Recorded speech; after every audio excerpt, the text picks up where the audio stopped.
Hi, Jeff from Tone. Hey, how's it going today? Yesterday you saw me unboxing or at least taking delivery on the DCS Farice.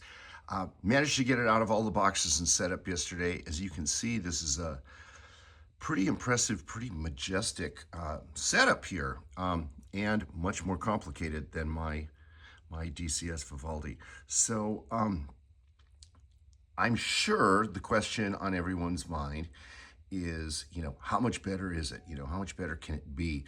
Um, it's almost three times what the Vivaldi one costs. Bam! Yeah, it's that good. It's really good. It's so good. I can't even believe this.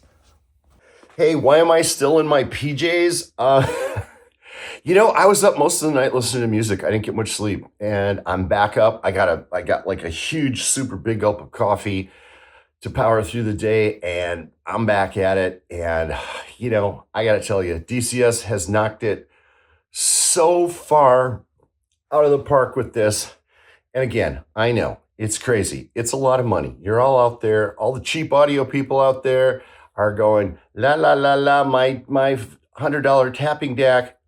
It's not. But there's no shame to that. Your $100 tapping deck, your $5,000 deck, your $10,000 or $20,000 deck is still awesome. It's just this didn't push everything down. It just raised the limit I think, for what's possible. And I know there's a couple of other really, really super mega ultra decks out there. I haven't heard them to great enough length to comment, and I'm sure they're also pretty damn outstanding. But in my realm, in my world, as somebody who has used DCS as a reference component for probably about 15 years, um, I know when I went from the Paganini to the Vivaldi, it was a big jump. I mean, it was really, really a big jump.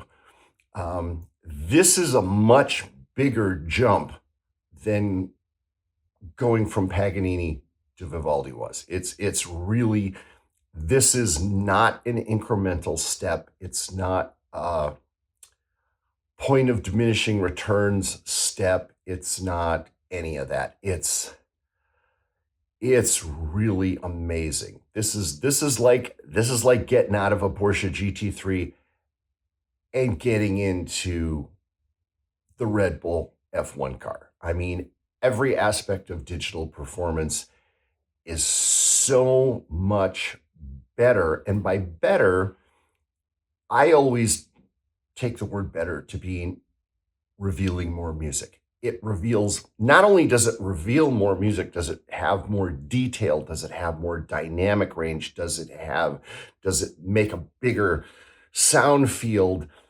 The level of musical texture, the level, all the little fine details, all the stuff that makes you forget that you're listening to a hi-fi is way more.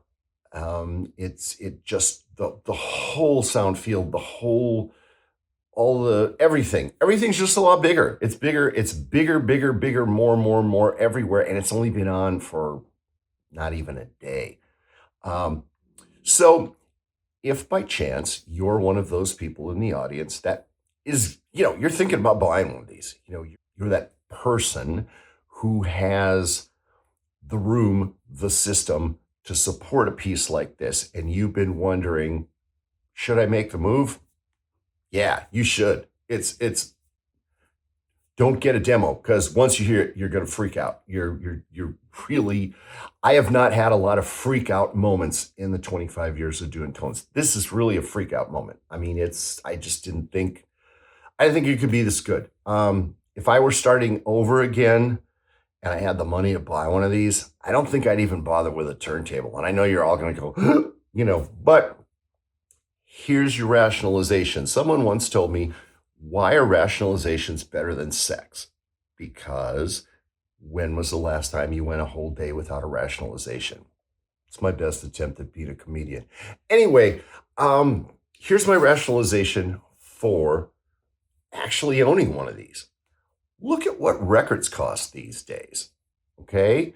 One Wow. I mean, if you're a lucky person that you started buying music in the 70s, or you started buying a lot of vinyl in the 80s when everybody was getting out of vinyl, and maybe you were smart enough to read a lot of Michael Fremer's columns in Stereophile, and you learned about all the super awesome pressings, and you have that record collection, and it didn't cost you $1 million, that's a different movie, okay? But if you're starting out into vinyl and you're somebody who's pursuing a really high performance audio system right now in the year 2025, you know, look at what one steps cost. Look at Discogs.